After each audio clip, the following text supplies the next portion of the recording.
Well, everybody, this is great stuff. I just love my annuals. I love my perennials, of course, and my roses and all those other kind of things. But this is a little bed by the deck. Here's our lovely deck up here. And if you go just down below, or got my bird feeder, and the annuals are down here, among other things I may add. But these New Guinea impatiens, they're just spectacular. Look at the size of the flowers, the foliage. These great big begonias. These are white ones, of course, and there's a number of ones that have large leaves and large flowers.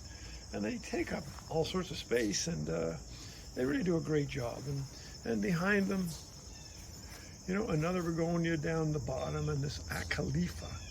Acalifa is just fabulous copper plant. This is called Pride of BJ. BJ is one of my most fabulous people. Hey, let's have fun.